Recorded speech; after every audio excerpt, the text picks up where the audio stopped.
मो मन भीतर तो गुड़ाई कथा थिला किंतु जेतेବେଳେ स्टेज को चढ़िली सार मते हाथ बढ़ेले एवं पाखरे बसिया कहले मोटे संकोच है एक्चुअली बट आमर संस्कार होची आमे गुरु को पाखरे एते आराम से बसी पारुना ये आमर संस्कार जहाँ आमे तांको भी शिखीचे तेणु मो स्टेज को चढ़िला पर मो मन भीतर जहाँ थिला कहया चाहू ना किंतु अलग लाइन टिके आमे कथा हवा ये जो वार्षिक उत्सव भाई जो प्रेस वालांकर भाई मानकर जो संघर जो वार्षिक उत्सव होची प्रेस स्वाधीनता दिवस होची आउ कौन कौन सब दिवस पालन होची सबुठी गोटे प्रकार भाषण मु शुणिया को पाए जेमती जे आपण माने होउचंती समाज रो दर्पण आपण माने होउचंती प्रकृति रे गोटे सामाजिक योद्धा आपण माने पूरा समाज पे खटुचंती निज स्वार्थ को त्याग करिकी पूरा आपण समाज पे लड़ुचंती ए प्रकार कथा आमे सुनु मु निकट रे बालेश्वर जाइथिली ए प्रेस स्वाधीनता दिवस रे सेठी गोटे मंच रे भी थिली सेठी आपण माने आश्चर्य हेबे आमे तो मुई पई कहूची जे आमे वार्षिक उत्सव पालन करूचे एवं जो मानकू आमे डाकुचे एठी कथा पाई तांकर केते आदर अछि आमानक प्रति सामाजिक भाई मानक प्रति सेठी जने बड़ा विशिष्ट नेता थिले सांसद सी हेबे एवं सी मो पाखरे मंच रे बसले मु तांको पचारली मु कहली भाई आज दिन सारा आपनकर केतेडा सभा आइ चलानी सी टिके चिड़चिड़ी हेकी कहले कहले ए सांबादिक गुड़ांक कथा आपण जानना हते सांबादिक गुड़ांक कथा मते टिके रिएक्ट मु ए सब शब्द रे भाई रिएक्ट करे एक्चुअली सांबादिक गुड़ांक कथा जानना हते से डाकुची से डाकुची ये डाकुची ए सांबादिक मन दीदीटा फाळा हो जायछनी एठी गोटे क्लब सेठी गोटे क्लब मो भीतर टिके रिएक्शन हला जी मंच को आसीचंदी सांबादिक माने प्रेस स्वाधीनता दिवस रे अतिथि है कि मुख्य अतिथि है कि सी जन सांबादिकों को कहउचंदी जे सांबादिक गुड़ा मु भारी रिएक्ट करे कथा रे मु जानछि से रिएक्ट करे बोली गुड़ाई कथा मते माने सब हडल्स देके आस्ते को पडुची तेणु तापर से कहले से एमती कहले मते डाकिले बाध्य की जाउची से भारी टिके नेगेटिव कहले हमको एवं जेतेबेले से भाषण देवार समय आसिला से ठीक एते चिकण कथा से कहले सांबादिक माने जो कथा मु कहउतिले सांबादिक माने पूरा समाज को टेकी के रखिचंती सांबादिक माने नथिले किछि हुए नाही ए प्रकार कथा कहि कि अत्यंत चिकण शब्द रे सांबादिक मानको से प्रशंसा करिया लागिले मु बड़ा आश्चर्य हेली तो मो पाळी भी आसिला तापर तो मो पाळी रे मु अति स्पष्ट भाव रे रोकठोक भाव रे कहली मु कहली सांबादिक मानक प्रति जहार आदर नाही भल पाइबा नाही से भली व्यक्ति विशेषଙ୍କୁ से भली नेताଙ୍କୁ आपण अतिथि करी केबे डाकिबे नाही ई आम पई गोटे अपमान आमे सांबादिक सभा करूचे आमे प्रेस क्लब माने वार्षिक उत्सव पालन करूचे आमे सेमिति अतिथि मानको चयन करबा दरकार जे निज आड़ू देईकिरी आसीबो सभा समिति रे बसिबो एवं सांबादिकों को पछपटू हमको नेगेटिव कहबो तो बाहर चिकन कथा कहबो से भली लोकन विरोध करे तेणु से कहली आज जेहेतु वार्षिक उत्सव होती मो मन भर तो गुड़ाई कथा थिला मु कहली जे मु से कथा को जीवा चाहिए ना ये मो भीतर गोटे प्रश्न छोटे प्रश्नटा थिला सार को आज पचारि ना ये जे मु संवाद रु जदि मोर खड़ीपाट संवाद रु है ना किंतु संवाद रु मु तैयारी होइछि संवाद रो जो खोला वायु जो एटमोस्फियर सेइठ हमें तैयारी होइछु मोर मन अच्छी आज तो मु द्वितीय थर पे सार सांगे बसिली बंचवे मोर प्रथम सभा बड़ खबर प्रथम वार्षिक उत्सव जो नहीं से दिन सार अतिथि भाव में आसी गोटे बढ़िया लाइन टे मो कहते आमे मोर जड़े सहयोगी सी आज मो गोटे सुयोग्य प्रतिद्वंदी भाव में छिड़ा अत्यंत बहुत बढ़िया लगी मत कथाटी से आज द्वितीय थर सांगे मु बसची मन भीतर किसी प्रश्न भी था मु भावुची पचारि ना खोलार पचारि ना मु पचारे मो अनुमति नहीं कि आज कही आसती आज सार गोटे अनुमति ने किसी प्रश्न पचारि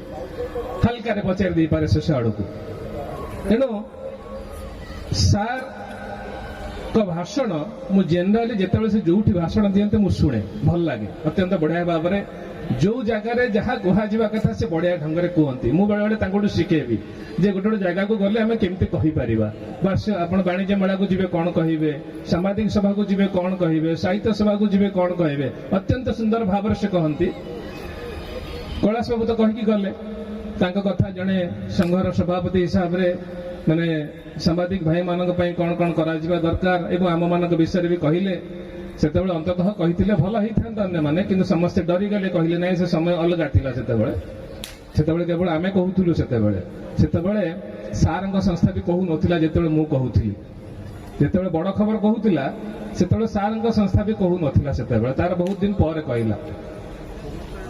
ତେଣୁ ତାଙ୍କଠୁ ଯେହେତୁ କୈଳାସ ବାବୁ କହିଲେ, ମୋ ପୂର୍ବରୁ ବିଜୟ ବାବୁ ମଧ୍ୟ କହୁଥିଲେ ଯେ ସେ ସମୟରେ ଯାହା ଯାହା ଆମମାନଙ୍କ ଉପରେ ଘଟିଲା ସେତେବେଳେ, ମୁଁ ସେ କଥାକୁ ଯିବାକୁ ଚାହୁଁନି, କାରଣ ମୋର ଗୋଟେ % କ୍ଷତ ମୋ ଭିତରେ ହେଇନାହିଁ। କାରଣ ମୁଁ ଜାଣିଛି ସେମାନେ ମୋତେ ଆରେଷ୍ଟ କରିବେ। ସେମାନେ ବର୍ଷେ ପୂର୍ବରୁ ମୋ ପଛରେ ଲାଗିଛନ୍ତି ଏବଂ ମୋତେ ବହୁତ ପ୍ରକାର ଲୋଭ ଦେଖେଇଛନ୍ତି, ଜାଣିଛନ୍ତି ଯେ ଅର୍ଦ୍ଧେନ୍ଦୁ ପାଖରେ ଟଙ୍କାଟେ ନାହିଁ କିନ୍ତୁ ସେ ଚ୍ୟାନେଲ କରୁଛି। ମୁଁ ଲୋକଙ୍କଠୁ ପଇସା ମାଗିକି ଚ୍ୟାନେଲ କରୁଥିଲି।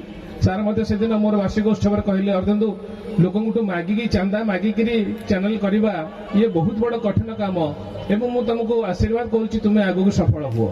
ବହୁତ କଷ୍ଟ କାମ ସେତେବେଳେ ଥିଲା। ସରକାର ଜାଣିଛନ୍ତି ୟା ପାଖରେ ପଇସା ନାହିଁ, ସରକାର ଜାଣିଛନ୍ତି ୟା ପାଖରେ କୌଣସି ପଲିଟିକାଲ ପାର୍ଟି ପଛରେ ନାହାନ୍ତି, ୟା ପାଖରେ ପଇସା ବି ନାହିଁ। ତେଣୁ ସେ ତାକୁ ଲକ୍ଷ୍ୟ କରିକି ସେ ବହୁତ ପ୍ରକାର ଲୋଭ ମୋତେ ଦେଖେଇଛନ୍ତି। ଯେତେବେଳେ ପରିକ୍ରମା ପ୍ରକଳ୍ପ କଥା ଆସିଲା, ବହୁତ ବଡ଼ କଥା ହେଲା ପରିକ୍ରମା ପ୍ରକଳ୍ପ, କିନ୍ତୁ ତା ପୂର୍ବରୁ ପରିକ୍ରମା ପ୍ରକଳ୍ପର ପୂର୍ବରୁ ଆମେ ଅନେକ ପ୍ରସଙ୍ଗ ଉଠେଇଛୁ। ରାଜ୍ୟକୁ ଅଣ ଓଡ଼ିଆ ବେପାରୀମାନେ ଲୁଟି ସାରିଛନ୍ତି, ଇଏ ଓଡ଼ିଆ ଅସ୍ମିତାର କଥା। 2020 ଫେବୃଆରୀ ମାସରେ ଆମେ ତାକୁ ଉଠେଇଛୁ। 2021, 2022, 2021-22ରେ ଶ୍ରୀମନ୍ଦିର କଥା ଆସିଲା। ଶ୍ରୀମନ୍ଦିର କଥା କେବଳ ଗୋଟିଏ କଥା, ଏତେ ଅହଙ୍କାର 24 ବର୍ଷ ଭିତରେ, 22 ବର୍ଷ ଭିତରେ ଯେ ମୁଁ 22 ବର୍ଷର ଶାସକ, ତେଣୁ ମୁଁ ଟିକେ ପଛକୁ ହଟିବି ନାହିଁ, କେବଳ ଏଇ ଗୋଟିଏ କଥା। ଏବଂ ସେ ପୁରା ମନ୍ଦିରକୁ ଏଭଳିଆ ସ୍ଥିତିରେ ପକାଇ ଦେଇଛନ୍ତି, ଆମେ ଜାଣିନୁ। ଭଗବାନ କରନ୍ତୁ ତାହା ନ ହଉ, ଜଗନ୍ନାଥ କରନ୍ତୁ ତାହା ନ ହଉ, ତାର ସ୍ଥାୟିତ୍ୱ ପ୍ରତି ବିପଦ ଅଛି। ଏକଥା ଆପଣଙ୍କର ଯୋଉ ଆର୍କିଓଲୋଜିକାଲ ଏଏସ୍ଆଇ ସେ କଥାଟି ମଧ୍ୟ ଲେଖିକି ହାଇକୋର୍ଟରେ ଦେଇକି ଗଲା ଯେ already damage has already been done to the monument, ଏକଥା ସ୍ପଷ୍ଟ ଭାବରେ ଲେଖିକି ଦେଲା। ତାପରେ ବି ସେ ସରକାର ପଛକୁ ହଟିବା ପାଇଁ ଚାହିଁଲା ନାହିଁ। ଗୋଟିଏ କଥା, ଆପଣ ସବୁ କରନ୍ତୁ, ପରିକ୍ରମା ପ୍ରକଳ୍ପ କରନ୍ତୁ, ଯାହା ଯାହା କରିବା କଥା କରନ୍ତୁ, କିନ୍ତୁ 100 ମିଟର ସେପଟେ କରନ୍ତୁ। ଏ ଗୋଟିଏ କଥାକୁ ସେ ଗ୍ରହଣ କଲେ ନାହିଁ। ମୋତେ କହିଲେ, ମୋତେ ଫୋନ ବି ଆସିଲା, ସେତେବେଳେ ଡାକିଛନ୍ତି ହୋଟେଲରେ ବସିବା, କଥା ହେବା, ଆପଣ କାହିଁକି ସେ ପରିକ୍ରମା ପ୍ରକଳ୍ପ କଥା ଉଠାଉଛନ୍ତି, ଆସନ୍ତୁ କଥା ହେବା, କ'ଣ କ'ଣ ଦରକାର କରିବା। ମୁଁ କହିଲି ମୁଁ କୋଉଠିକି ଯାଇକି କଥା ହେବି ନାହିଁ, ଆପଣ କେବଳ 100 ମିଟର ସେପଟକୁ ପହଟି ଯାଆନ୍ତୁ। ଅହଙ୍କାର ଥିଲା, ସେ କଲେ। ଆମେ ସେତେବେଳେ ମାଲକାନଗିରି ଜିଲ୍ଲାରେ, ମୋର ମନେ ପଡୁଛି, ସେତେବେଳେ ଯେ ଜିଲ୍ଲାପାଳ ଥିଲେ, ସେ ଗୋଟେ 7ଟା ଖଣିର ଟେଣ୍ଡର ସେ ଆହ୍ୱାନ କରାଗଲା ସେତେବେଳେ, ଏବଂ 7ଟା ଯାକ ଟେଣ୍ଡର ଗୋଟେ ବିଶାଖାପଟ୍ଟନମର ଜଣେ ବେପାରୀଙ୍କୁ ସେ ଦେଇଦେଲେ। 7ଟା ଯାକ ଖଣିର ଲିଜ୍ ଜଣେ ବିଶାଖାପଟ୍ଟନମର ବେପାରୀଙ୍କୁ ଦିଆଗଲା। କେମିତି ଦିଆଗଲା?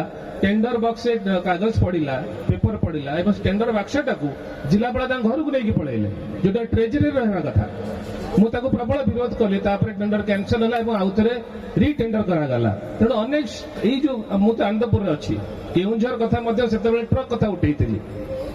ଟ୍ରକ୍ ଏଠି କାହିଁକି ଓଡ଼ିଶାର ଭାଇମାନଙ୍କର ଟ୍ରକ୍ ଏଠି ଲାଗିବ ନାହିଁ, କାହିଁକି ଅଣ ଓଡ଼ିଆ ଲୋକଙ୍କର ଟ୍ରକ୍ ଏଠି ଲାଗିବ, ଏ କଥାକୁ ବଡ଼ କରିକି ଉଠେଇଲି ସେତେବେଳେ। ଏବଂ ସେତେବେଳେ ଆପଣଙ୍କର ଏଇଠି ଯେ ବିଧାୟକ ଅଛନ୍ତି ତାଙ୍କୁ ରାତି ଅଧିଆ ଡକା ହେଲା ସେଠିକି, 3rd ଫ୍ଲୋରକୁ 4-5 ଜଣଙ୍କୁ ଡକା ହେଲା। ସେଥିରେ ଆପଣଙ୍କର ବିଧାୟକ ମଧ୍ୟ ଯାଇଥିଲେ ରାତି ଅଧିଆ ଏବଂ ପଚରାଗଲା ଯେ ଆମେ ବାହାର କଲୁ ଏଇ ଯୋଉ ଟ୍ରକ୍ ଲାଗିଥିଲା ତାର ମାଲିକଙ୍କର ଘର ହଉଛି ତାମିଲନାଡୁରେ।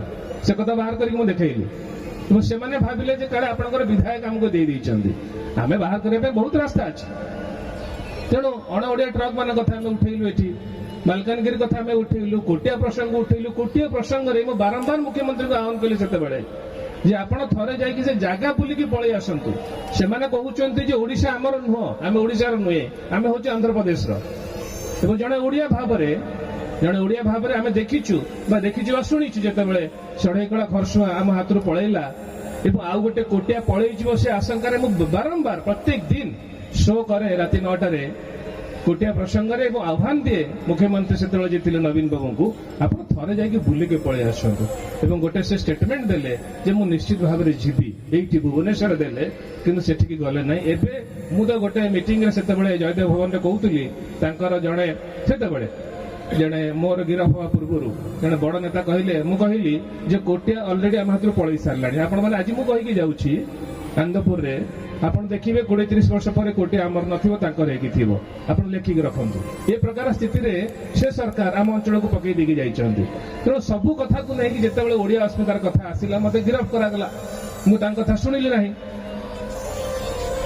ଯୋଉ ପ୍ରଶ୍ନ ମୁଁ ପଚାରିବା ପାଇଁ ଚାହୁଁଥିଲି ଆଜି ସାର୍ଙ୍କୁ, ହାଲକାରେ ପଚାରିବି, ବେଶୀ ଲମ୍ବା କରିବି ନାହିଁ। ଆପଣମାନେ ନାଚ ଗୀତର କାର୍ଯ୍ୟକ୍ରମ ବି ଅଛି। ଏବଂ ଯେତେବେଳେ ମୋତେ ଗିରଫ କରାଗଲା ଆପଣଙ୍କ ମନରେ ବି ତ ସେତେବେଳେ ଥିବ ନିହାତି ଭାବରେ ଆପଣ ତ ଲେଖିଲେ ତାପରେ ଗୋଟେ ବର୍ଷ ପରେ ମୋର ଗିରଫର ଗୋଟେ ବର୍ଷ ପରେ ଆପଣ ଲେଖିଛନ୍ତି ମୋର ମନେ ପଡୁଛି ଜୁନ 25 ତାରିଖ ମୋର ଜୁନ 29ରେ ଆରେଷ୍ଟ ହେଲି 2023 ଜୁନ 25ରେ ବୋଧ ହୁଏ ଜଣେ ବିଜେପି ନେତ୍ରୀ ପ୍ରେସମିଟ୍ କଲେ ଏଇ ସବୁ ଅଣ ଓଡ଼ିଆ ପ୍ରଶାସକଙ୍କ କଥା ବାବଦରେ ସାର୍ ଲେଖିଲେ ସେତେବେଳେ ଯେ ଆପଣ ପ୍ରଶ୍ନକର୍ତ୍ତାଙ୍କ ପ୍ରଶ୍ନର ଉତ୍ତର ଦିଅନ୍ତୁ ବୋଲି ଇଏ ହେଉଛି ଜୁନ 25 ତାରିଖର କଥା 2023 ଏବଂ 2023 ସେଇ ବର୍ଷ ଅଗଷ୍ଟ 27 ତାରିଖ ମୋର ମନେ ପଡୁଛି ବୋଧେ ଅଗଷ୍ଟ 27 ତାରିଖରେ ଯୋଉ ଲେଖିଲେ ଆତ୍ମବିଭୋର ପ୍ରଶାସକ ଏବଂ ଅସହାୟ ରାଜନେତା ଯୋଉ କଥାଟା ବେଶୀ ତାଙ୍କ ଦେହରେ ଲାଗିଲା ସେ ଯୋଉ ଆତ୍ମବିଭୋର ପ୍ରଶାସକଙ୍କ ଦେହରେ ଲାଗିଲା ଏସବୁ କଥା ଆପଣ ଲେଖିଛନ୍ତି ଆପଣଙ୍କ ମନରେ ସେତେବେଳେ ଅଛି ଯେତେବେଳେ ମୁଁ ଗିରଫ ହେଲି ଯୋଉ ପାଠ ଆମେ ଆପଣଙ୍କ ପାଖକୁ ପଢିକି ଆସିଥିଲୁ ସେତେବେଳେ ଆପଣ ଦି ପକ୍ଷର କଥାକୁ ନେବେ ମୁଁ ଗିରଫ ହେଲି ବୋଲି ବଡ ମାନେ ଅର୍ଦ୍ଧେନ୍ଦୁ ଦାସ ଫେରାର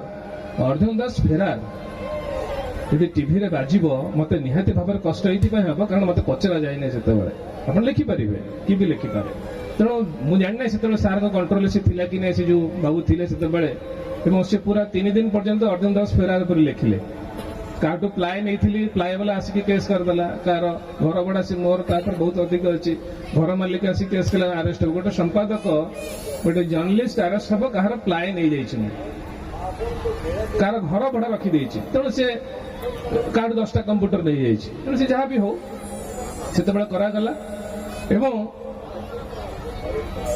ସାର୍ଙ୍କ କଥା ତାପରେ ଆସିଲା ସରକାର ସେତେବେଳେ ଯେମିତି ଅହଙ୍କାରୀ ଥିଲା ସେତେବେଳେ ସାର୍ଙ୍କ ଉପରେ ମଧ୍ୟ ସେମାନେ ଆକ୍ରୋଶ ରଖିକି ଆକ୍ସନ ନେଲେ ଏବଂ ତାଙ୍କରି ଲୋକମାନେ ଯୋଉମାନେ ତାଙ୍କଠୁ ତିଆରି ହେଇଛନ୍ତି ଭାରି କଷ୍ଟ ସେତେବେଳେ ବି ହେଲା ତାଙ୍କଠୁ ଯୋଉମାନେ ସାର୍ଙ୍କଠୁ ଯୋଉମାନେ ତିଆରି ହେଇଛନ୍ତି ସେମାନେ ନେଇକି କେସ୍ କଲେ ଏବଂ ସାର୍ଙ୍କଠୁ ତିଆରି ହେଇଥିବା ଗୋଟେ ଲୋକ ଥାର୍ଡ ଫ୍ଲୋରରେ ଥିଲା ସେ ଲୋକଟା ସାର୍ଙ୍କୁ ଗିରଫ କରିବା ପଛରେ ପୁଣି ଲାଗିଲା ସେ ପୁଣି ସମାଜରୁ ତିଆରି ହେଇକି ସେଠି ଯାଇକି ନେତା ହେଇଛି ଏବେ ସେ ରାଜ୍ୟର ସବୁଠୁ ବଡ ଅଣ୍ଡା ବେପାରୀ ଏବେ ସେ ରାଜ୍ୟସଭାର ସାଂସଦ ଅଛନ୍ତି ସେ ମୁଁ ତାଙ୍କୁ କହେ ସେ ରାଜ୍ୟସଭାର ସବୁଠୁ ବଡ ସାଂସଦ ଯିଏ ଓଡ଼ିଶାର ବଡ ଅଣ୍ଡା ବେପାରୀ ସିଏ ବି ସାର୍ଙ୍କ ପଛରେ ଲାଗିଲା ତାଙ୍କୁ ଗିରଫ କରିବା ପାଇଁ ତାପରେ ପରେ ଯାହା ଯାହା ଘଟିଲା ଆମେ ସମସ୍ତେ ଜାଣିଛେ ତେଣୁ ଗୋଟିଏ କଥା ମତେ ଖଟକା ଲାଗିଲା ମୁଁ ସେ ଛୋଟିଆ କଥାରେ ସାରିକି ମତେ କଷ୍ଟ ହବ ସାର୍ଙ୍କୁ ପ୍ରଶ୍ନ କଲେ ସାର୍ ତାଙ୍କ କଥାରେ ରାଜି ହେଲେ ସରକାରଙ୍କ କଥାରେ ସେତେବେଳେ ସରକାରଙ୍କ କଥାରେ ରାଜି ହେଲେ ସମ୍ପାଦକ ପଦରୁ ଇସ୍ତଫା ଦେଲେ ଇଷ୍ଟର୍ନ ମିଡିଆ ଗ୍ରୁପରୁ ହଟିଗଲେ ତାପରେ ସରକାର ତା ପରଦିନଠୁ ସାର୍ ଯୋଉଦିନଠୁ ଗଲେ ତା ପରଦିନଠୁ ସେ ଅଣ ଓଡ଼ିଆ ପ୍ରଶାସକଙ୍କର ପ୍ରଶଂସା ପୃଷ୍ଠା ପୃଷ୍ଠା ଛପାଗଲା କଷ୍ଟ ହେଲା ମତେ କେହି ପର୍ସନାଲି ନେବେ ନାହିଁ ମୁଁ ସେଇଥିପାଇଁ ସାର୍ଙ୍କୁ ବାରମ୍ବାର କହୁଛି ମୋ କଥାକୁ କେହି ଅନ୍ୟଥା ନେବେ ନାହିଁ ମତେ ଯେତେବେଳେ ମୁଁ ଦେଖିଲି ଖବର କାଗଜରେ ସାର୍ଙ୍କର ପୃଷ୍ଠା ପୃଷ୍ଠା ତାଙ୍କର ବିଜ୍ଞାପନ ଆଡଭୋଟୋରିଆଲ ଏବଂ ସବୁ କଥା ଛପା ହେଲା ସେ କଣ କହିଲେ ସେ କୁଆଡେ ଗଲେ ସେ ଗୋଟେ ବିରାଟ ଲୋକ ହେଇଗଲେ ସେତେବେଳେ ସେ ବାବୁ ଅଣ ଓଡ଼ିଆ ପ୍ରଶାସକ ଏଠି ଗୋଟେ ଓଡ଼ିଶାରେ ବିରାଟ ଲୋକ ହେଇଗଲା ଏବଂ ସେ ଭାବିଲା ଯେ ଓଡ଼ିଶାରେ ଓଡ଼ିଆ କେହି ନାହାନ୍ତି ମୁଖ୍ୟମନ୍ତ୍ରୀ ହେବା ପାଇଁ ଗୋଟେ ଓଡ଼ିଆ ପିଅନଟା ବି ଆମର ମୁଖ୍ୟମନ୍ତ୍ରୀ ହେଇପାରିବ ସେ ଏବେ ଭାବୁଥିବ ସେ ନବୀନ ନିବାସ ଭିତରେ ବସିକି ସେ ବସିକି ଭାବୁଥିବ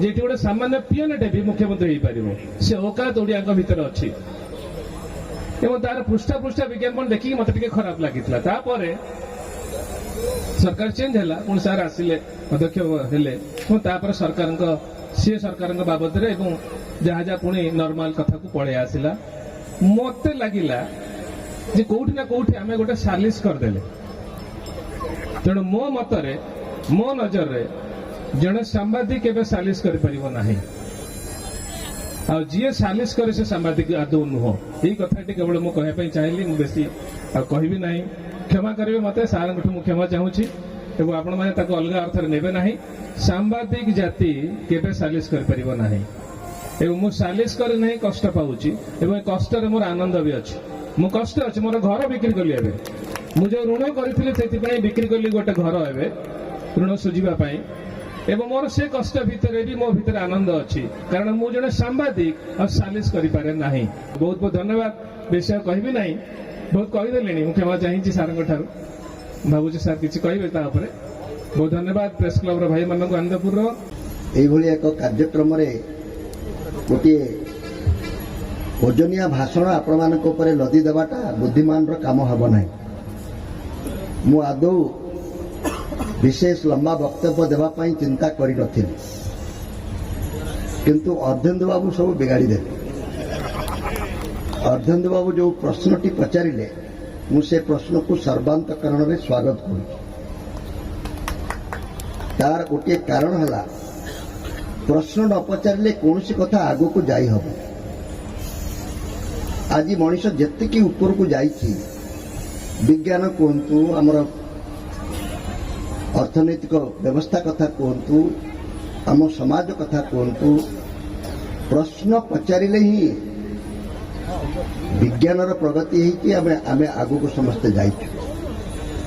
हाथटी गछ तलू खसला से ऊपर को न जाइकी गुड़ी भाया तल को कहीं पड़ा बोली जो पिलाटी निरीह प्रश्न पचारुची तार उत्तर आम देले बोली विज्ञान आज एत बाट आसी। ट्रेन में मु जाऊची ट्रेन ब्रेक मारला ट्रेन टा अटकी गला अथच मु आगु को झुमकी पड़ी से कथा तो न्यूटन कहते। तेणु प्रश्न पचारिबार अभ्यास आम छाड़देलु। किसी लोक भावती प्रश्न पचारे से खराब भाव एणे कौच गुरु आजिकालिका गुरु माने प्रश्न पचारे रागंती पिला माने यदि प्रश्न पचारे बस बेसी देखे। अर्धेन्दु बाबूंकर प्रश्नर उत्तर देवाई मत किसी कहवाक पड़ो मुझे शेष को रखुची। किंतु आज मु लक्ष्य करुच्ची उद्योक्ता बंधु माने एटा काकतालिक न्याय कि बुद्धि विचारी करिसेंती मु जाने ना। आज मंच रे आमे जेते सब अच्छु गोटे जातिर कैलाश बाबू हेले सांबादिक संघर नेता ये हेले गोटे संवाद सरबराह अनुष्ठान मालिक निजे जड़े सांबादिक एवं जड़े पीड़ित सांबादिक बोली आपण माने कहउचंती आक्रोशर शिकार होती जेल जाइचंती। महात्मा गांधी जेल जीवाकू डरू नथिले तांकर केवल एकमात्र असुविधा थिला मते जेल जीवार किसी असुविधा नहीं जे मु जेल रे जो अन्य मानक संगे जो समय कटेबी वो माने सेठी थिबे सेटा केवल मते टिके अडुआ करे। सेइथिपाई गोटे वर्गर गोटे जातिर समस्त को डाकिचंती। या पछरे स्वाभाविक भाव में आलोचना गुड़िक ठीक से आड़े जाउची जे समस्ते सांबादिकता संवादपत्र गणमाध्यम भूमिका एवं आउ सब कथा कहवाई चेष्टा करुचंती। गोटे गीत मध्य बाजुला से गीतटी शुणला बेले प्रथम लाइन टी थिला चतुर्थ स्तंभ कथा आपण मन थी मैंने शुणी थे मन थी। शेष लाइन टी थिला माटीर कथा मु एथिरु अधे ग्रहण करुच्ची अधा को ग्रहण करूना ग्रहण करूना बोली बोले चतुर्थ स्तंभ कथा नुहे। यही प्रश्नर उत्तर देले बा यही आलोचनारू अर्धेन्दु बाबू तार उत्तर पाई परिबे। कहबार तात्पर्य है आम जो मैंने सांबादिकता करुचु आम समस्ते आम वृत्ति को समस्ते निजर वृत्ति को बड़ बोली भावती अपना हाथ जगन्नाथ भाया आम वृत्ति को बड़ कर देखा आम चाहूँ।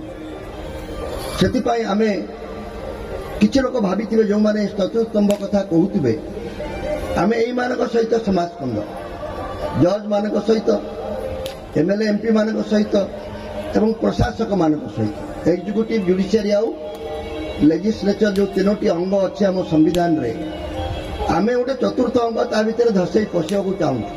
संविधान में कौटी लिखाई आमको कई केवल नेता माने आमको कर तुम्हें हल चतुर्थ स्तंभ तीनोटी स्तंभ किंतु मु चतुर्थ स्तंभ रे विशेष विश्वास रखे ना। एवं आजिकाली जो अभ्यास यही गत केते वर्ष धरी सांबादिकता जो गति जो स्तर दे गति करुच्ची एथिरे आपण चिंता करिवे चतुर्थ स्तंभर कौन मूल्य अच्छे।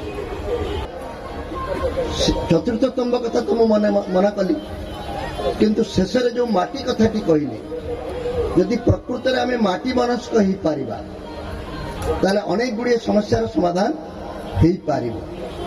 और सांबादिकटिए जदि माटी मनस्क हो गला ताको आउ कहीं ତଳକୁ ବା ତାକୁ ଆଉ କେହି ଜୋର ଜବରଦସ୍ତ କିଛି କରିପାରିବେ ନାହିଁ। ତାହା ନ ହୋଇଥିଲେ ତ ଭାରତ ସ୍ୱାଧୀନ ହେଇନଥାନ୍ତା। ସମସ୍ତେ ଯେ ମାଟି ମନସ୍କ ହେଇପାରିବେ ଏକଥା ମଧ୍ୟ ଆଶା କରିବା ଉଚିତ ନୁହେଁ। ମାଟି ମନସ୍କ ହେବା ଏବଂ ମୋର ବ୍ୟକ୍ତିଗତ ଅନୁଭବ ଏଠି ଗୋଟିଏ କଥା ମାତ୍ର କୁହାଯାଉଥିଲା ଯେ ସଚିବ ବଡ଼ ନା ମନ୍ତ୍ରୀ ବଡ଼, କ'ଣ କେହି ଦେଖୁନଥିଲେ? ମତେ କାହିଁକି ତାହା ଦେଖାଗଲା? ସଚିବ ବଡ଼ ନା ମନ୍ତ୍ରୀ ବଡ଼? ଅରବିନ୍ଦ ବାବୁ ତାଙ୍କର ପ୍ରଶ୍ନ କଲେ, ଆପଣ ଯିଏ ଯୋଉ ଲୋକଟି ମନ୍ତ୍ରୀ ବଡ଼ ନା ସଚିବ ବଡ଼ ବୋଲି ପ୍ରଶ୍ନ ପଚାରି ପାରୁଛି, ସେ କିପରି ତାଙ୍କର ଅସୁବିଧା ସମୟରେ ନୀରବ ରହିବା ପାଇଁ ଉଚିତ ମନେ କଲେ? ମୁଁ ତାର ଉତ୍ତର ଏମିତି ଦେବା ପାଇଁ ଚାହେଁ, ଆମେ ଯେ ତୁଳସୀ ପତ୍ର ଏକଥା ମୁଁ କେବେ ଦାବି କରେ ନାହିଁ କି କରିବି ନାହିଁ। ଆମେ କ'ଣ ଭୁଲ କରୁନାହୁଁ? ଆମେ କ'ଣ ନରେନ୍ଦ୍ର ମୋଦି ଭଳିଆ ସବୁ ଠିକ ବୋଲି କହୁଛୁ? ମୁଁ କେବେ ଭୁଲ କରିନାହିଁ, ସବୁ ଭୁଲ ନେହେରୁ କରିଛନ୍ତି। ଏଭଳି ମାନସିକତାରେ ଗଣତନ୍ତ୍ର ସମୃଦ୍ଧ ହୁଏ ନାହିଁ। ଏକଥା ମୋର ବିଜେପି ଭାଇମାନେ ମଧ୍ୟ ବୁଝିବା ଦରକାର। କିନ୍ତୁ ଅନେକ ଚାପରେ ଏକଥା କହିବା ପାଇଁ କେହି ସମର୍ଥ ହୁଅନ୍ତି ନାହିଁ। କିନ୍ତୁ ମୋର କେବଳ ଏତିକି ନିବେଦନ କରିବାର ଅଛି ଯେ ଆମେ ଯେଉଁ ପରିସ୍ଥିତିରେ ଅଛୁ, ମୋ ଅନୁଭବରୁ ମୁଁ କେବଳ ଏତିକି କହିପାରେ, ଅରବିନ୍ଦ ବାବୁ ମୋ ଠାରୁ ବହୁତ ଛୋଟ, ତାଙ୍କର ଆହୁରି ଅନେକ ଅନୁଭବର ଅପେକ୍ଷା ରହିଛି। ଏତିକିରେ ସେ ଭାଙ୍ଗି ନାହାନ୍ତି, ତାହା ଗୋଟିଏ ଶୁଭ ଲକ୍ଷଣ। ତାଙ୍କୁ ଭାଙ୍ଗିବା ପାଇଁ ତାଙ୍କୁ ଏଭଳି କରାଯାଇଛି। ସେ ଯେ ଭାଙ୍ଗି ନାହାନ୍ତି, ଏ ସୁନାଟି 65 ପଥରରେ ପରୀକ୍ଷା ହେଲା ମାତ୍ର ଏହାର ସୁଫଳ ଆଗକୁ ମିଳିବ ବୋଲି ମୁଁ ଆଶା କରି ରହିଛି। କିନ୍ତୁ ମୁଁ ଯେତେବେଳେ ଖବରକାଗଜ ଆରମ୍ଭ କଲି, ସେତେବେଳେ ଗୋଟିଏ କଥା କୁହାଯାଉଥିଲା। ସେତେବେଳେ ମୁଁ ବ୍ୟକ୍ତିଗତ ଭାବେ ଅନୁଭବ କରିଛି ଯେ ମୋତେ କେହି 2 ପଇସାରେ ପଚାରୁନଥିଲେ। ମୁଁ ଯେଉଁ କଥାଟି ଖବରକାଗଜ ବିଷୟରେ କହିଲି, ମୁଁ ଚତୁର୍ଥ ସ୍ତମ୍ଭ ନୁହେଁ, ହେବାକୁ ବି ମଧ୍ୟ ଚାହୁଁନାହିଁ। ମୁଁ ନିରପେକ୍ଷ ନୁହେଁ ବୋଲି ମଧ୍ୟ କହିବା ପାଇଁ ଚାହେଁ। ଆଉ ଗୋଟିଏ ଲୋକଙ୍କର ରାଗ ଅଛି, ଏ ଖବରକାଗଜଟା ନିରପେକ୍ଷ। ନିରପେକ୍ଷ କେମିତି ଜଣେ ହେଇପାରିବ? କୋଉଠି ଗୋଟେ ପକ୍ଷ ନବ ନା, ଆଉ ଏ ପାଖ ହବ ନହେଲେ ସେ ପାଖ ହବ। ନିରପେକ୍ଷଟା କ'ଣ? ଗ୍ଲାସଟା ଅଧେ ଭର୍ତ୍ତି ହେଇଛି ନହେଲେ ଅଧେ ଖାଲି ଅଛି। ଅଧେ ଗ୍ଲାସ ପାଣିକୁ ଦେଖି ଆପଣ କ'ଣ କହିବେ? ପୁରା ଗ୍ଲାସ ପାଣି ନୁହେଁ। ଅଧେ ପାଣି କହିଲେ ଆଉ ତାକୁ ଉପେକ୍ଷା କଲେ, ସେଟାକୁ ଯଦି କହିବେ ଖାଲି ଅଛି ଅଧେ ଗ୍ଲାସ ପାଣି, ଶୂନ୍ୟ ସ୍ଥାନ ଅଛି ଅଧା। କିନ୍ତୁ ମୋର କହିବା କଥା, ଖବରକାଗଜ ଯେତେ ଚେଷ୍ଟା କଲେ ମଧ୍ୟ ନିରପେକ୍ଷ ହେଇପାରିବ ନାହିଁ।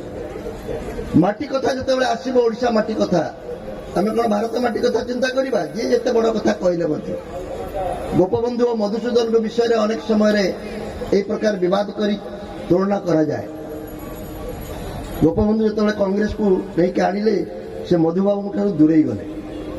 ମଧୁବାବୁ ମଧ୍ୟ କଂଗ୍ରେସରେ ଥାଇ କିଛି କାଳ କାର୍ଯ୍ୟ କରିଥିଲେ ସ୍ୱାଧୀନତା ସଂଗ୍ରାମ ବେଳେ, କିନ୍ତୁ ସ୍ୱତନ୍ତ୍ର ଉତ୍କଳ ପ୍ରଦେଶ କଥା ତାଙ୍କୁ ସବୁଠାରୁ ଗୁରୁତ୍ୱପୂର୍ଣ୍ଣ ମନେ ହେଉଥିଲା। ଆମେ କ'ଣ କରିବା? ଯେତେବେଳେ ଉତ୍କଳର କଥା ଉଠିବ, ଓଡ଼ିଆ କଥା ଉଠିବ, ସେତେବେଳେ ଆମେ ଜାତୀୟ ସ୍ୱାର୍ଥ ଦ୍ୱାହି ଦେଇ ଓଡ଼ିଆକୁ ଛୋଟ କରି ଦେଖିବା କି? କେହି ଲୋକ କହିପାରନ୍ତି ଏମାନଙ୍କର ଗୋଟେ ସାମଞ୍ଜସ୍ୟ ହେବା ଦରକାର। କିନ୍ତୁ ମୋର ମନ ଯଦି କହୁଛି ଯେ ମୁଁ ଓଡ଼ିଆଟେ ହିଁ ବଞ୍ଚିବାକୁ ଚାହେଁ, ମୁଁ ଗୋଟେ ବଡ଼ ଭାରତୀୟ ହେବାକୁ ଚାହେଁ ନାହିଁ, ଏକଥା ବାଧ୍ୟ କରାଯାଉଛି ଆମକୁ ଯେଉଁମାନେ କେନ୍ଦ୍ରରେ ଶାସନ କରୁଛନ୍ତି।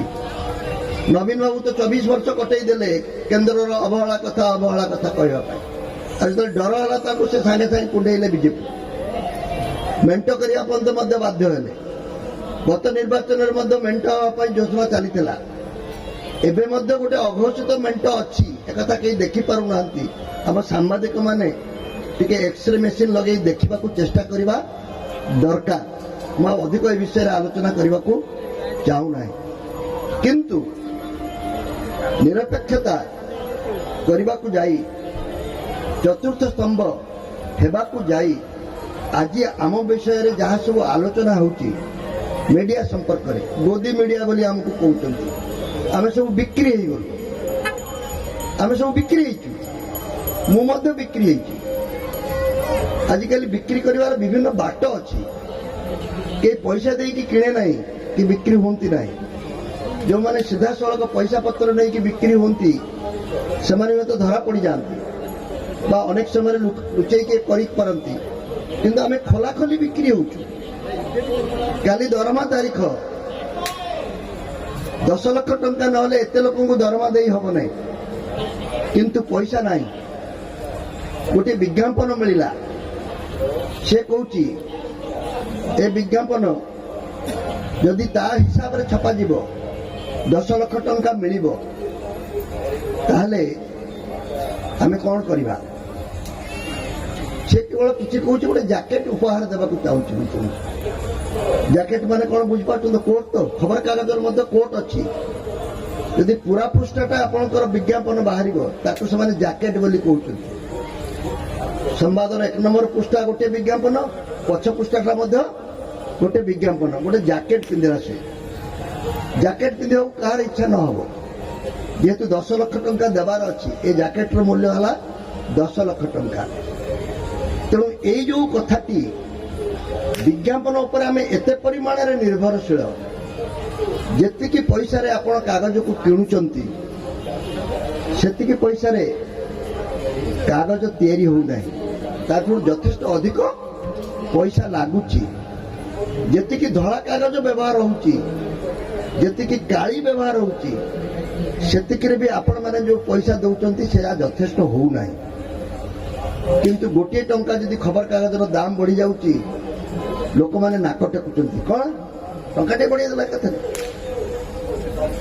ନେତାମାନେ ଚା ପିଇଲା ବେଳେ ଏଡ଼ିକିଟେ କପରେ 5 ଟଙ୍କିଆ ଚା ପିଉଛନ୍ତି ମୁଁ ଯେତେବେଳେ 5 ଟଙ୍କିଆ ଚା ଆଉ 10 ଟଙ୍କିଆ ଚା ପିଉଛି ରାସ୍ତା କଡ଼ରେ ମୋର ଏଇଟା ମନେ ପଡୁଛି ଗୋଟିଏ ଲୋକଟିଏ ଏଡ଼ିକି ବକେଟେ କପରେ 10 ଟଙ୍କା ଦେବାକୁ ପ୍ରସ୍ତୁତ ଅଛି ଗରମ ଚା କପେ ପାଇବା ପାଇଁ ଆମେ କଣ ଏତେ ହୀନମାନିଆ ଯେ ଆମେ କଣ କିଛି କରୁନାହୁଁ ଆମେ କଣ କିଛି ଜଣାଉନାହୁଁ ଆମେ କଣ କିଛି ଯୋଗ୍ୟ ନୁହେଁ ଯେ ତାକୁ 16 ପୃଷ୍ଠା ଧଳା କାଗଜ ସେଥିରେ ଅନେକ ଛପା ଯାଉଥିବା ଖବର ପୁଣି ରଙ୍ଗୀନ ଖବର କରି ଖେଳ ପୃଷ୍ଠା ପୁଣି ଅନ୍ୟ ପୃଷ୍ଠା ସାହିତ୍ୟ ସଂସ୍କୃତି ସବୁ କଥା ଲେଖିକି ତୁମର ମାନସିକ ଖାଦ୍ୟକୁ ଆମେ ଭରଣା କରୁଛୁ ଅଥଚ ତୁମେ ଟଙ୍କାଟିଏ ଅଧିକ ଦେବା ପାଇଁ ମଧ୍ୟ ପ୍ରସ୍ତୁତ ନୁହଁ ଏହାର ଏକମାତ୍ର କାରଣ ହେଲା ମୁଁ ବର୍ତ୍ତମାନ ଡକ୍ଟର ହରେକୃଷ୍ଣ ମହତାବଙ୍କର ସହିତ ଗୋଟିଏ ବାର୍ତ୍ତାଳାପର କଥା ମୁଁ କହୁଛି ପ୍ରଥମ ଦିନ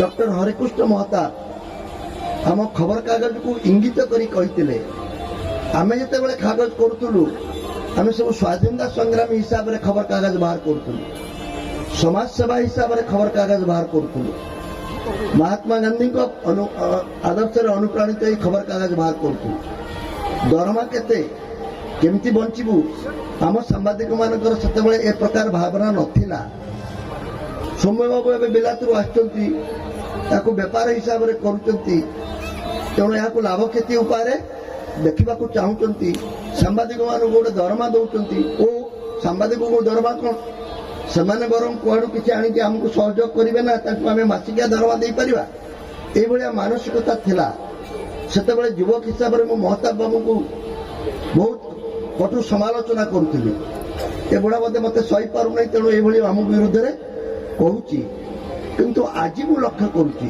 ଅନୁଭବ କରୁଛି ଯେ ବୁଢ଼ା କିଛି ଖରାପ କଥା କହୁନଥିଲା ସାମ୍ବାଦିକ ହେବାକୁ ହେଲେ ତୁମେ ଅନ୍ୟମାନଙ୍କ ସହିତ ତୁଳନୀୟ ହେଲେ ଚଳିବ ନାହିଁ ଏହା ଗୋଟିଏ ବୃତ୍ତି ହେଇପାରେ କିନ୍ତୁ ଏହା ଆଇଏଏସ୍ ଅଫିସର ଭଳି ବୃତ୍ତି ହେଇପାରିବ ନାହିଁ ଏ ରାଜନେତାଙ୍କ ପରି ବୃତ୍ତି ହେଇପାରିବ ନାହିଁ ଏମଏଲଏ ଏମପି ଭଳି ତାଙ୍କ ଦରମା ବଢ଼େଇବା ପାଇଁ ସେ ଆଇନ କାନୁନ ଗୋଟିଏ ଦିନରେ କରିପାରୁଛନ୍ତି ଆମର ପେନସନ କଥା କହିଲା ବେଳକୁ ତାଙ୍କ କାନରେ କିଛି ବାଜୁ ନାହିଁ ଆମେ ମଧ୍ୟ ତାଙ୍କୁ ସେମିତି ମାଗିବାଟା ଠିକ ହେଉଛି ବୋଲି ମୁଁ ବ୍ୟକ୍ତିଗତ ଭାବେ ବେଳେବେଳେ ମନେ କରେ କିନ୍ତୁ ଇଏ ଗୋଟିଏ ଭିନ୍ନ ବୃତ୍ତି ବୋଲି ଆମକୁ ଗ୍ରହଣ କରିବାକୁ ପଡ଼ିବ ଅନ୍ୟମାନେ ଯେତେବେଳେ ଶୋଇଥିବେ ସେତିକିବେଳେ ତୁମକୁ ଚେଇଁ ରହିବାକୁ ପଡ଼ିବ ମୁଁ କେବଳ ଗୋଟିଏ ଉଦାହରଣ ଦେଇ ମୋ ବକ୍ତବ୍ୟ ଶେଷ କରିଦେବି ଏ ବାପରେ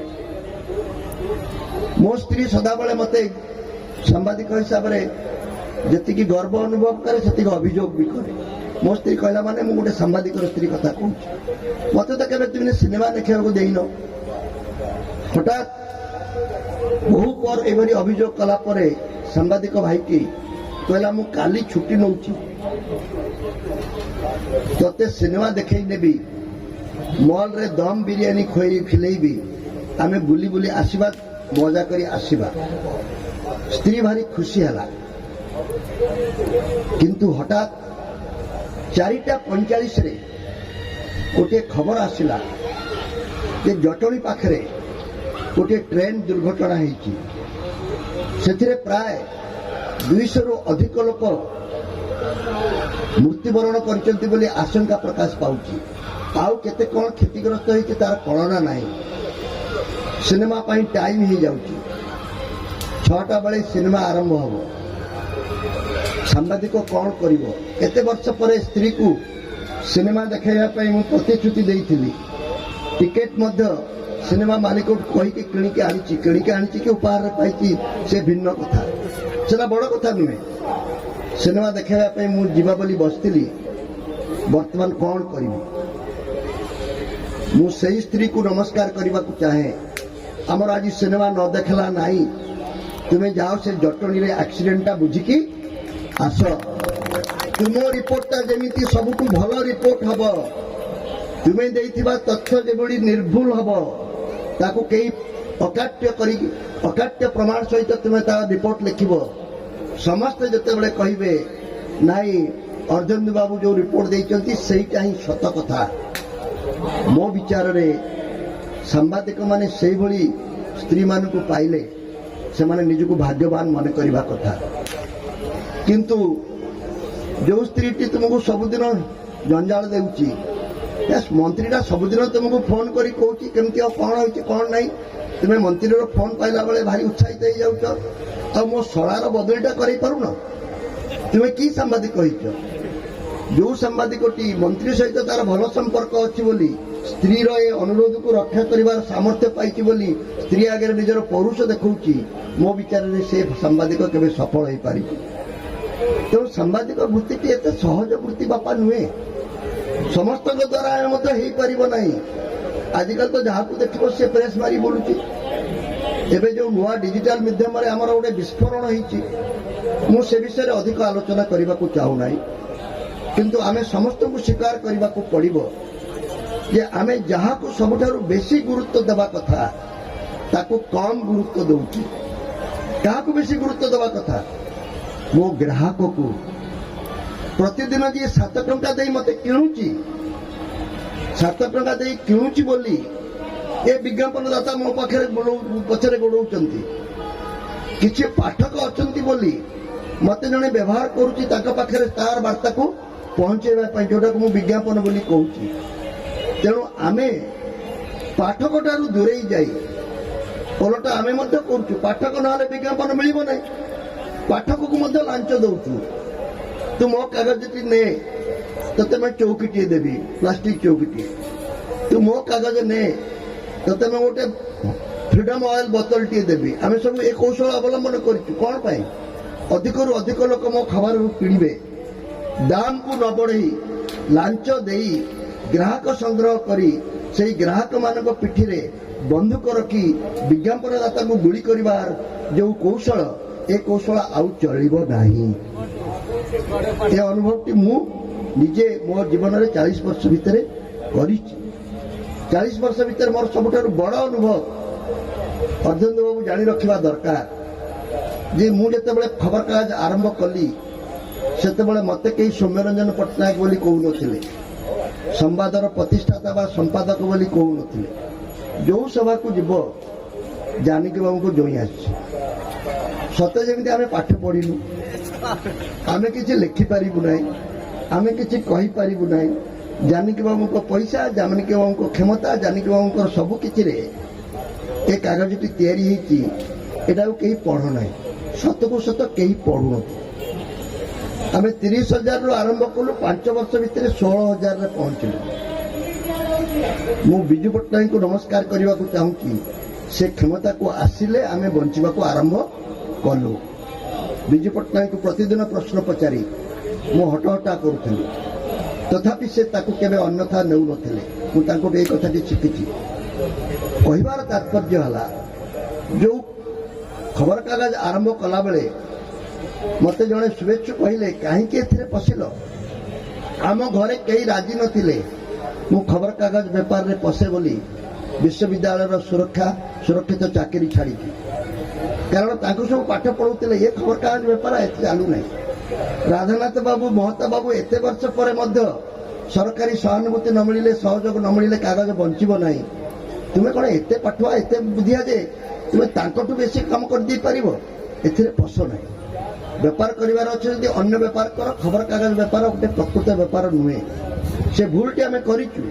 ଖବରକାଗଜକୁ ଗୋଟେ ବେପାର ବୋଲି ଭାବିଛୁ। ଏହା ବେପାର ନୁହେଁ। ଏହା ସମ୍ପୂର୍ଣ୍ଣ ଗୋଟିଏ ଭିନ୍ନ ସ୍ୱାଦର ବୃତ୍ତି, ଯୋଉଥିରେ କି ତୁମର ଗ୍ରାହକ ହିଁ ତୁମର ଭଗବାନ। ଖବରକାଗଜ ବାଲା ସବୁ ଲେଖନ୍ତି କଞ୍ଜ୍ୟୁମର ଇଜ୍ ଅଲୱେଜ ରାଇଟ୍, ଗ୍ରାହକ ହିଁ ଭଗବାନ। ଆମେ ଗ୍ରାହକକୁ କେବେ ଭଗବାନ କରିନାହୁଁ। ଆମେ ସରକାରଙ୍କୁ ଆମ ଭଗବାନ କରିଛୁ। ଆମେ ବିଜ୍ଞାପନଦାତାଙ୍କୁ ଆମର ଭଗବାନ କରିଛୁ। ଏବଂ ଆମକୁ ଯେଉଁମାନେ ଡାକନ୍ତି ଯଦି ସେ ଆମକୁ ପ୍ରଥମ ଧାଡ଼ିରେ ସିଟ୍ ନଦେଲା, ଭଲ ଭାବରେ ଖାଇବା ପିଇବା କଥା ମୋର ନ ବୁଝିଲା, ତାକୁ ମୁଁ ନାଚିଦେବି କାଲି ସକାଳେ। ଏମିତି ଲେଖିବି ଯେ ତା 14 ପୁରୁଷ ଉଦ୍ଧାର କରିକି ମୁଁ ଲେଖିବି। ଏଭଳି ବଡ଼ ବଡ଼ ସାମ୍ବାଦିକଙ୍କ ପାଖରେ ମୁଁ ଭେଟିଛି। ଏସବୁ ଭୁଲ ଆମେ କରିଛୁ। ସେଥିପାଇଁ ସାମ୍ବାଦିକକୁ ଯିଏ ଭିନ୍ନ ବୃତ୍ତି ହିସାବରେ ଗ୍ରହଣ କରିବ ନାହିଁ ସେ କେବେ ସଫଳ ହେବ ନାହିଁ। ଏବେ ସମସ୍ତେ କହିଲେଣି, ଯେମିତି ସେ ମୋର ଶୁଭେଚ୍ଛୁ ବନ୍ଧୁ କହୁଥିଲେ, ଏ 4 ପୁରୁଷର ଏ କାରବାର। ପ୍ରଥମେ ଯିଏ ଆକୁ ଆରମ୍ଭ କରିବ ଭାରି କଷ୍ଟ ପାଇବ। ଏ ପିଲାଟି ବଞ୍ଚିବ କି ନାହିଁ ମଧ୍ୟ ସନ୍ଦେହ ହବ। ପୁଣି ଚାଲିଯିବ 30-40 ବର୍ଷ। ତାପରେ ଯେତେବେଳେ ବଞ୍ଚିଗଲା ସେ ତାପରେ ଆହୁରି ତାକୁ ମଜବୁତ କରିବା ପାଇଁ ଚେଷ୍ଟା କରିବ। ଦ୍ୱିତୀୟ ପୁରୁଷ ବଞ୍ଚିଗଲା ପରେ ତୃତୀୟ ପୁରୁଷରେ ସେ ବହୁତ ମଜା କରିବ। କାରଣ ଏଷ୍ଟାବ୍ଲିଶଡ ହେଇଗଲେ, 1 ନମ୍ବର 2 ନମ୍ବର କାଗଜ ହେଇଗଲେ, ତାକୁ ବିକି ଭାଙ୍ଗି ସେ ଏମିତି ଚଳିବ। ନେତା ତାଙ୍କୁ ପଚାରିବେ, ବ୍ୟବସାୟୀ ତାଙ୍କୁ ପଚାରିବେ, ସାଧାରଣ ଲୋକ ମଧ୍ୟ ତାଙ୍କୁ ପଚାରିବେ।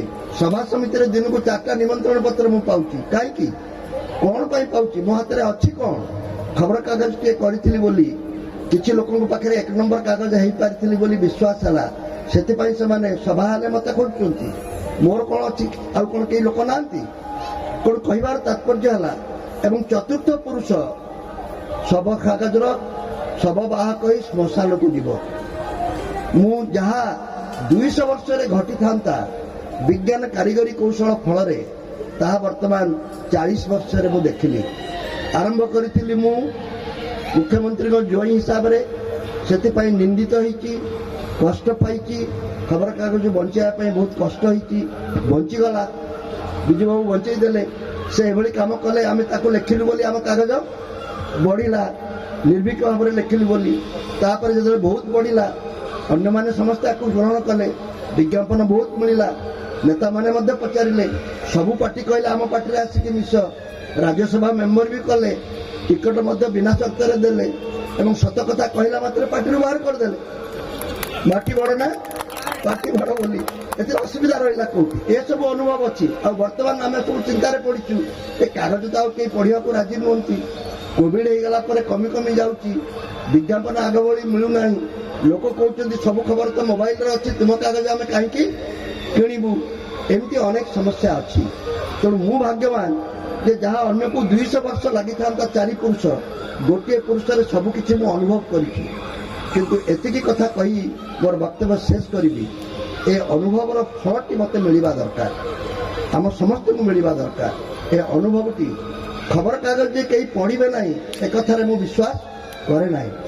କାରଣ ପଢ଼ିବାର ଅଭ୍ୟାସଟି ଆମର କମିଯାଇଛି। ଆମେ ଆଗରୁ ଯିଏ ପାଠୁଆ ଲୋକ ବୋଲି କହୁଥିଲୁ, ତାକୁ 3ଟି ଆର୍ କଥା କହୁଥିଲୁ, ରିଡିଂ, ରାଇଟିଂ ଆଣ୍ଡ ଏରିଥମେଟିକ୍। ଏ 3ଟି ଆର୍ ଯିଏ ବ୍ୟବହାର କରି ଜାଣେ ସେ ଗୋଟେ ଭଲ ମଣିଷ, ପାଠୁଆ ମଣିଷ। ଏବେ ଏ ଯନ୍ତ୍ରଟି ଯେଉଁ ଆମକୁ ମିଳିଛି ମୋବାଇଲଟିଏ, ସେ ଏ 3ଟି ଆର୍ ଉପରେ କୋଠାରଘାତ କରୁଛି। ଟୋକାମାନେ ଆଉ ପଢ଼ିବାରେ ଅଭ୍ୟସ୍ତ ନୁହନ୍ତି। ରାତି 2ଟାରେ ମୋବାଇଲ ଦେଖି ଦେଖି ଦେଖି ଦେଖି ଯିଏ ଶୋଇଛି ସେ ତ ଉଠିବ 9ଟାରେ। ସକାଳୁଆ ଚା ସାଙ୍ଗରେ ଖବରକାଗଜର ମଜା ସେ ପାଇବ କୋଉଠୁ? ତାକୁ ପଢ଼ିବାର ଅଭ୍ୟାସ ହିଁ ନାହିଁ। ସେ ସବୁ ଖବର ତ ରାତିରେ ପାଇଯାଇଛି। ଆଜି କ'ଣ ହବ, କାଲି ସମ୍ବାଦ ସକାଳେ କ'ଣ ବାହାରିବ, ସେ ଲୋକଟି ଯଦି ଚାଲାକ ଚତୁର ହେଇଥିବ, ରାତି 1ଟାରେ ଯଦି ସେ ୱେବସାଇଟ୍ ଦେଖିଦେବ ସମ୍ବାଦ ଇ ପେପରକୁ, କ'ଣ ପୁରା ପୃଷ୍ଠାର ଖବରକାଗଜ ପାଇଯିବ। ଡିଜିଟାଲର ରିଭଲ୍ୟୁସନ ଯେଉଁ ହେଲା, ଏଥିରେ ଆଉ ଛାପା କାଗଜର ଭବିଷ୍ୟତ ଏତେ ନାହିଁ। କିନ୍ତୁ ସେଇମାନଙ୍କ କଥା କ'ଣ ହବ ଯେଉଁମାନେ ଗତ 40 ବର୍ଷ ହେଲା ଖବରକାଗଜ ପଢି ପଢି ସମ୍ବାଦକୁ ଭଲ ପାଇ ଆସିଛନ୍ତି ସେମାନଙ୍କ ପ୍ରତି ଆମର ଉତ୍ତରଦାୟିତ୍ୱ ଅଛି ନା ନାହିଁ? ସେମାନେ ପ୍ରତିଦିନ ସକାଳୁ ପଢିବାକୁ ଚାହାନ୍ତି, ତାଙ୍କୁ ଏ ମୋବାଇଲଟି ଭଲ ଲାଗୁନାହିଁ। ସେଇ ଲୋକମାନଙ୍କ ପ୍ରତି ଆମର ଗୋଟିଏ ଉତ୍ତରଦାୟିତ୍ୱ ରହିବା ଦରକାର। ଯେଉଁମାନେ ସମ୍ବାଦକୁ ଭଲ ପାଇ ପଢି ଆସୁଥିଲେ ବୋଲି ଆଜି ତୁମେ ଏତେ ଫୁଟାଣି ମାରି ଏତେ ସୁବିଧା ସୁଯୋଗ ନେଉଛ, ସେଇମାନଙ୍କର ପିଲାମାନେ ହୁଏତ ନ ପଢି ପାରନ୍ତି, କିନ୍ତୁ ସେମାନେ ବଞ୍ଚିଥିଲା ପର୍ଯ୍ୟନ୍ତ ଏହି ଖବରକାଗଜଟିକୁ ପଢିବାକୁ ଚାହାନ୍ତି। ତାଙ୍କୁ କହିବାକୁ ପଡିବ ଯେ ତୁମେ ଯଦି ବିନା ପାଣିର କ୍ଷୀର ଚାହୁଁଛ, କ୍ୟାନ୍ ଧରିକି ମର୍ଣ୍ଣିଂ ୱାକ୍ କଲାବେଳେ ତୁମ ଆଗରେ ଗାଈ ଦୁଇଁକି ସେଇ ଗୁଆଲା ତୁମକୁ କ୍ଷୀର ଦଉ ବୋଲି ତୁମେ ଦାବି କରୁଛ, ତୁମେ ସାମ୍ବାଦିକ ଠାରୁ ସେଭଳି ଦାବି କରିବ କି? ମୁଁ ତୋ କାଗଜ କିଣିବି ଯଦି ତୁ ପୁରା ଖାଣ୍ଟି ଖବର ଦବୁ। ମୁଁ ମଧ୍ୟ ଦାବି କରିବି, ଯେହେତୁ ମୁଁ ଖାଣ୍ଟି ଖବର ଦଉଛି ଆଉ ତୁମକୁ ଚୌକି ଦେଇକି ତୁମକୁ ଗ୍ରାହକ କରିବି ନାହିଁ, ତୁମକୁ ଫ୍ରିଡମ ଅଏଲ ଦେଇକି ଗ୍ରାହକ କରିବି ନାହିଁ, ତୁମକୁ ଗୋଟେ ବିନା ମୂଲ୍ୟର ମଗ ଦେଇକି ଗ୍ରାହକ କରିବି ନାହିଁ, ତୁମକୁ ମୁଁ 7 ଟଙ୍କା ବଦଳରେ 10 ଟଙ୍କା 12 ଟଙ୍କା ଦେବି, କାରଣ ସେଇ ଗାଈର କ୍ଷୀର ବିନା ପାଣିର କ୍ଷୀର ବୋଲି ଯଦି ତମେ 2 ଟଙ୍କା ଅଧିକ ଦେଇପାରୁଛ, ଇଏ ବିନା ଭେଜାଲର ସମ୍ବାଦକୁ ତୁମେ କାହିଁକି ଆଉ 5 ଟଙ୍କା ଅଧିକ ଦେଇ ନ କିଣିବ? ଏ ପ୍ରଶ୍ନର ଉତ୍ତର ତୁମେ ମତେ ଦିଅ। କହିବାର ତାତ୍ପର୍ଯ୍ୟ, ଇଏ ଗୋଟିଏ କଠିନ ପରିବର୍ତ୍ତନ ଦେଇ ଆମର ବେପାର ଯାଉଛି। ଅର୍ଜେନ୍ଦୁ ବାବୁ ବ୍ୟସ୍ତ ହୁଅନ୍ତୁ ନାହିଁ, ଗ୍ରାହକକୁ ସର୍ବାଧିକ ଗୁରୁତ୍ୱ ଆମକୁ ଦେବାକୁ ପଡିବ। ଯାହା ପାଇଁ ଆମ କାଗଜ ତିଆରି କରିଛେ, ଯାହା ଯିଏ କିଣୁଛି ଯିଏ ପଢୁଛି ବୋଲି ଆମେ ଆଜି ତିଷ୍ଠିଛେ। ଗଣତନ୍ତ୍ରରେ ଯେତେବେଳେ ସଂଖ୍ୟା ଖେଳ ହୁଏ, ସଂଖ୍ୟା ଖେଳରେ ଯିଏ ଥରେ ଜିତିଯାଏ, ଯୋ ଜିତା ଓ ସିକନ୍ଦର ବୋଲି ନିଜକୁ ଭାବି ଏତେ ଅହଙ୍କାରୀ ହେଇଯାଏ, ତାର କି ପରିଣାମ ହୁଏ ଓଡ଼ିଶା ଠାରୁ ଆଉ କେହି ବେଶୀ ଅନୁଭବ କରିନଥିବେ। ଏବେ ଅସ୍ମିତା କଥା କହୁଛନ୍ତି ସମସ୍ତେ, ଅସ୍ମିତାର ବିଜୟ ହେଇନାହିଁ, ବରଂ ଅହଙ୍କାରର ପରାଜୟ ହେଇଛି। ଏକଥାକୁ ଆମକୁ ବୁଝିବାକୁ ପଡିବ। ଆମେ ଅସ୍ମିତା ହଉଛୁ, କିନ୍ତୁ ଅସ୍ମିତାକୁ ବୁଝେଇ ପାରିବା ନାହିଁ। ଅସ୍ମିତାର ବିଜୟ ପାଇଁ ଆମକୁ ଆହୁରି ଅଧିକ ପରିଶ୍ରମ କରିବାକୁ ପଡିବ। ଅହଙ୍କାରର ପରାଜୟ ହେଇଛି। ଯୋଉ କଥା ଗୁଡ଼ିକ ସବୁ ଖବରକାଗଜରେ ବାହାରୁଛି, ସବୁ ପଛରେ ଟିକେ ତଳକୁ ଗଲେ ସଥଳ କଥା ଜାଣିପାରିବେ, କିନ୍ତୁ ସେତିକି ଜାଣିବା ପାଇଁ କାହା ପାଖରେ ସୁଯୋଗ ଅଛି, କାହା ପାଖରେ ସାହସ ଅଛି, କାହା ପାଖରେ ଏ ପ୍ରକାର ସାମର୍ଥ୍ୟ ଅଛି। ଈଶ୍ୱର କରନ୍ତୁ ଆମର ଉତ୍ତର ପୁରୁଷ ଭାବରେ ଅର୍ଜେନ୍ଦୁ ବାବୁଙ୍କ ଭଳି ଯେଉଁ ଲୋକମାନେ ଏହି ସାହସ ଏ ପ୍ରକାର ବିପଦକୁ ସାମ୍ନା କରିବାର ଅନୁଭବ ରଖିଛନ୍ତି, ସେମାନଙ୍କର ସାହସର ଅଭାବ କେବେ ନ ଘଟୁ। ଶେଷରେ ଅର୍ଜେନ୍ଦୁ ବାବୁ ତାର ଉତ୍ତର ପାଇଲେ କି ମୁଁ ଜାଣେ ନାହିଁ, କିନ୍ତୁ ନିଶ୍ଚିତ ଭାବରେ ମୁଁ ଏତିକି କହି ତାଙ୍କର ଉତ୍ତର ଦେବି। ମୁଁ କାହିଁକି ଇସ୍ତଫା ଦେଲି, ମୁଁ କାହିଁକି ଏ ପ୍ରକାର ଆଚରଣ ଫଳରେ ନୀରବ ରହିଗଲି। ମୋର ମଧ୍ୟ ଜେଲ ଯିବା ପାଇଁ ଇଚ୍ଛା ଥିଲା। ମୁଁ ଚାହେଁ ମୁଁ ଜେଲ ଯାଇଥିଲେ ଭଲ ହେଇଥାନ୍ତା, କିନ୍ତୁ ସେମାନଙ୍କ ଭିତରେ ସେମାନେ ମଧ୍ୟ ସରକାର ଚଲେଇଲେଣି 24 ବର୍ଷ। ଦେଖିଲେ ଇଏ ଜେଲ ଗଲେ ତାଙ୍କର ବେଶୀ କ୍ଷତି ହେବ, ବହୁତ କମ୍ ଲାଭ ହେବ। କିନ୍ତୁ ଜେଲ ଯିବା ପାଇଁ ଆମର ଅନ୍ୟ କର୍ମଚାରୀ ଭାଇମାନେ ମଧ୍ୟ ସମର୍ଥନ ଦେବା ଦରକାର। ମୁଁ ଦେଖିଲି ଆମ ଭାଇମାନଙ୍କ ଭିତରେ ଗୋଟିଏ ମତଭେଦ ହେଲା। 800,000 ଲୋକ କର୍ମଚାରୀ ଅଛନ୍ତି। ସେମାନେ ଭାବିଲେ ଏ ସୌମ୍ୟ ବାବୁଙ୍କ ପାଇଁ ଆମର ଚାକିରି ଆଜି ବିପନ୍ନ ହେବା ପାଇଁ ଯାଉଛି। ସେମାନଙ୍କୁ ଯଦି ମୁଁ ସୁରକ୍ଷା ଦେଇ ନ ପାରିଲି, ଯେଉଁମାନଙ୍କ ନାଁରେ ଆଖିରେ ମୁଁ ସ୍ୱପ୍ନ ତିଆରି କରିଥିଲି, ସେଇମାନଙ୍କ ସ୍ୱପ୍ନକୁ ଭାଙ୍ଗିବାକୁ ମୁଁ ଚାହିଁଲି ନାହିଁ। ଯଦି ମୁଁ ଅପସରି ଯିବା ଫଳରେ ସେହି ସମ୍ବାଦର ବେପାର ବିଭାଗଟି ବଞ୍ଚି ରହିବ, ସେମାନେ ଦରମା ନିୟମିତ ପାଇବେ, ସେମାନେ ତାଙ୍କ ପେଟ ପାଟଣା କଥା ବୁଝିପାରିବେ, ମୁଁ ବରଂ ଓହରିଯାଏ। ଆପଣମାନେ ଭାବୁଥିବେ ମୁଁ କାହିଁକି ଆଉ ସମ୍ବାଦର ସମ୍ପାଦକ ହେଲି ନାହିଁ, ତାର ଉତ୍ତର ହେଲା ଅର୍ଜେନ୍ଦୁ ବାବୁଙ୍କ ପାଇଁ। ମୁଁ କାହିଁକି ଆଉ ସମ୍ବାଦରେ କିଛି ଲେଖୁନାହିଁ, ତାର ଉତ୍ତର ହେଲା ଅର୍ଜେନ୍ଦୁ ବାବୁଙ୍କ ପାଇଁ। ମୁଁ ସମ୍ବାଦର ଅଧ୍ୟକ୍ଷ ହେଇଥାଇପାରେ, ସେ ଗୋଟିଏ ବ୍ୟବସାୟିକ ସଂସ୍ଥା ମାତ୍ର। ଅପେକ୍ଷା କରନ୍ତୁ, ଯେତେଦିନ ପର୍ଯ୍ୟନ୍ତ ଈଶ୍ୱର ମୋତେ ଶକ୍ତି ଦେଇଛନ୍ତି ସତ କହିବା ପାଇଁ। ଖବରକାଗଜ ତ ବର୍ତ୍ତମାନ ଚାଲିବ ନାହିଁ, ହୁଏତ ଅନ୍ୟ କିଛି ଚାଲିବ। ଯାହା ଚାଲିବ, ଯାହା ମାଧ୍ୟମରେ ସତ କଥା କହିହେବ, ଯାହା ମାଧ୍ୟମରେ ପ୍ରଶ୍ନ ପଚାରି ହେବ, ଯାହା ମାଧ୍ୟମରେ ବିଚାର ଏବଂ ଗଣତନ୍ତ୍ରକୁ ସୁରକ୍ଷିତ କରିହେବ, ସେ କଥା କରିବା ପାଇଁ ମୁଁ ପ୍ରସ୍ତୁତ।